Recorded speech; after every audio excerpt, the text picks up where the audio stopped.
Ezeamaku bye bye. Late Chief Edwin Obidike Amadu Major Kemesia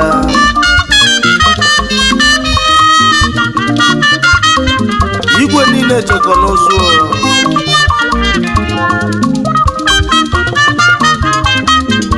mana ebe onye sipi ụwa ka o si ala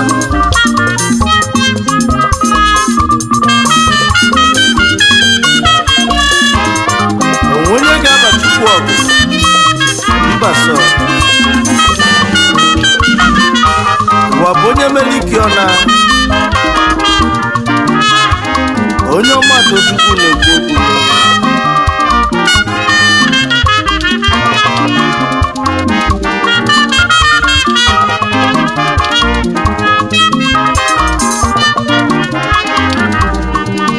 si na chọba n'ụlọ n'ọnwụ bụ ofuo agwa ya eziokwu n'ụlọ n'ọnwụ nwanne ama na nwa chọka ọnwụ dị njọ agwa ya eziokwu ahụ malụgo n'elu ụwa bafịa onye nwe n'ụwa ụwa bụ nke Chukwu ọzọ mezi na ọnwụ dị njọ agwa ya eziokwu mmadụ ụbọchị na onye nwe n'ụwa ụwa bụ nke Chukwu onye ga-ekwu olu n'ụwa ajụjụ ka nna ajụ ụwa bụ nke Chukwu ọ bụ mụ bụ onye ọmata chukwu na mmanụ nwude nwa jibe na mmanụ nwezi ụwa bụ nke Chukwu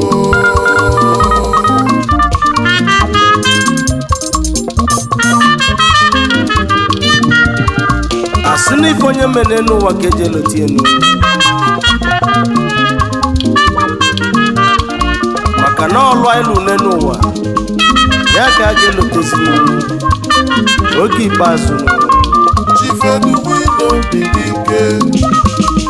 Amadu Major Kemesia maka na onye mee mma ụbọchị ya nwụ ewelu mma wee na-agba ya ọ bụna njọ ka imeta mbọsị ya nwụ ewelu njọ wee na-agba ya Chifeduwin Obidike onye ọmata chukwu na Amadu Major na omiomio si baibai Chifeduwin Obidike alili ka ọ na-ebe Amadu Major Kemesia ife onye mene n'ụwa ife onye metane n'ụwa ka eji eloteni ya onye meze mmane n'ụwa imeze mmewelu mma wee na-agbaghị ọ bụ na njọ ka imetasi n'ụwa iwe nwụrụ ụbọchị ya ewelu njọ wee na-agbaghị ka anyị mebe mma n'ụwa na mma maka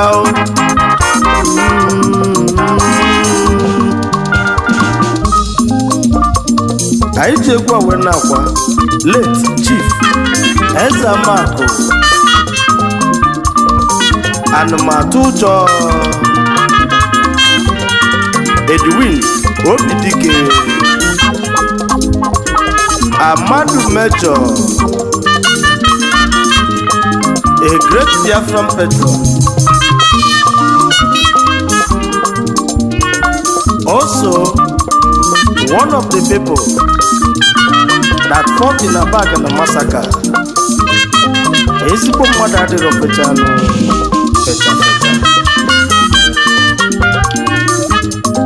anyị si ebe ịnọ ka ịnọ dị mmanụ mana ọlụ ọma ịlụ n'ụwa ya ka anyị na-elote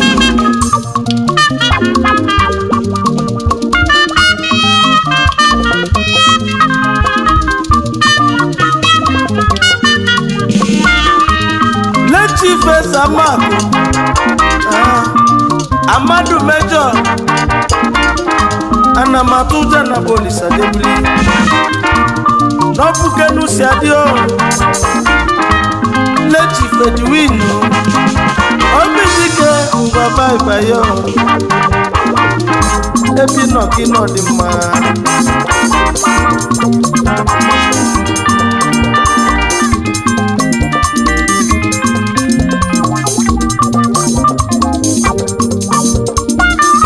ndị be Obidike niile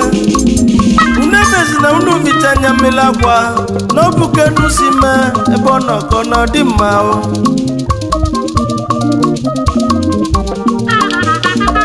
N'ezie na ezigbo nwunye enu na na-ebe na-akwanụ Mrs. Fidelia Obidike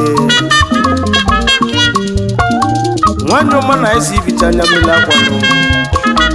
ọnwụ mere anyị ntanụ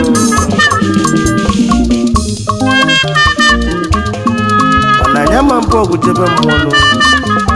Amadu Mejọ bye-bye Chief Edwin Obidike alele Amadu Mejọ na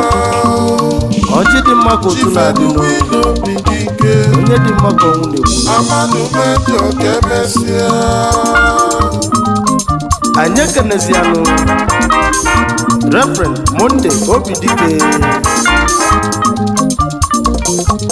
mana oge bụ nwa izizi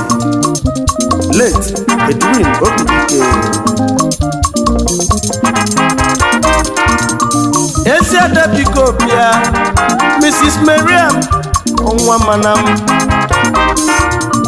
adapụtanya mmiri akwa adadada ada n'ịdị mma ezigbo ada fichanya mmiri akwanụ nwanyị nwere obiọma ezigbo mmadụ akwazina ma ya ebezina na nna ya nakwuru Chukwu Chief Edwin Obidike igwe niile chekọrọ Amadu Mejọ na mmadụ mara Chief ụbọchị na Edwin Obidike onye ọma Tochukwu na-ekwu Amadu Mejọ ka emesịa a na-ebu ụwa bụ onye mere ike ọ na Chief Nathaniel Obidike onye ọma biko ya lakwa Odenigbo nwanụ ọbụ ite na nsa ebezina ma ya akwazina na nwanne yi nakwu Chukwu Chief Nathaniel Obidike Odenigbo one ọbụ ite na nsa onye ọma fichanya mmiri akwanụ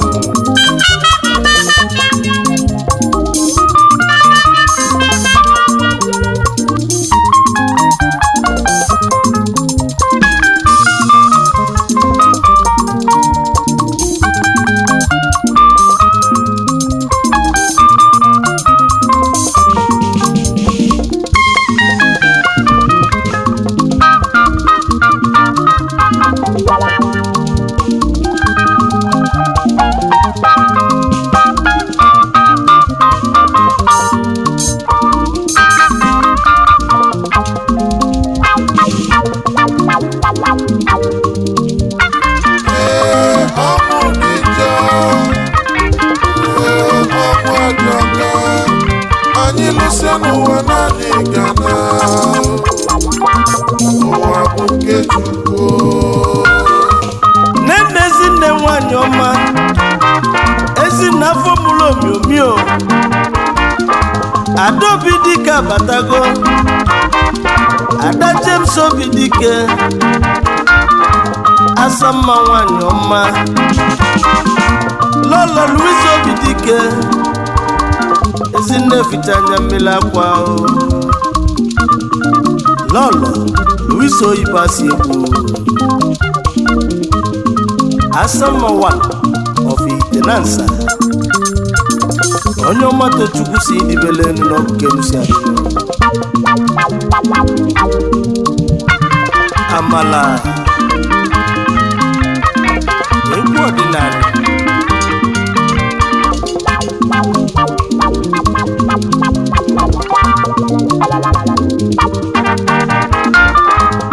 n'enu nwadị n'izizi bịa ọ bụ onye ka na-ekwunu Uchenna si egwu omiomio onye ọma biko yala akwa ọ dị ka ọ na nlọ ọ dị ka n'ifeanị Nedwin na Kwuluchukwu Anamatujo Amadu Mejana Omiomio biko yala akwa ebezina ma ya akwazina akwa akwazina ma ya ebezina akwa ibe akwazina ma ya ebezina omiomio akwazina ma ya ebezina mana ọ bụ omiomio Uchenna asị egwu nwadị ya n'izizi onwe na ọ bụ nyesi nwere egwu akwaba late chief Eza Mark Anamatujo Edwin Obidike Amadu Mejọ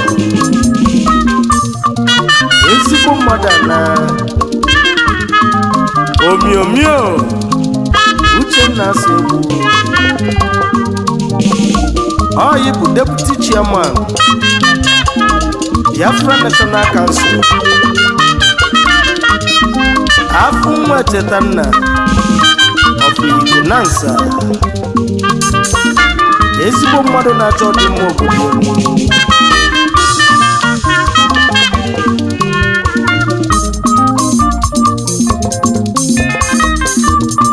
anya mmalụ ọzọnụ Maazị Mmadụ Abụchi Okafọ from Umuhu Ọkabịa ọrụ gị na omiomio mụkọ nwa dị anyị maka idibele ọnwa atọkanụ nsị na-achọba n'ụlọ n'ọnwụ bụ ofuo agwaghị eziokwu n'ụlọ n'ọnwụ bụ nwanne ka mma n'ọnwa atọka ọnwụ dị njọ agwaghị eziokwu a malụgo n'elu ụwa bafịa onye nwe n'ụwa ụwa bụ nke Chukwu ọzọ mezina ọnwụ dị njọ agwaghị eziokwu ọnwụ ajọka mmadụ ụbọchị na onye nwe n'ụwa ụwa bụ nke Chukwu Chifedugwin Obidike onye ọma Tochukwu na Amadu Mejana omiomio si baibayo Chifedugwin Obidike alili ka ọ na-ebe Amadu Mejọ ga-emesịa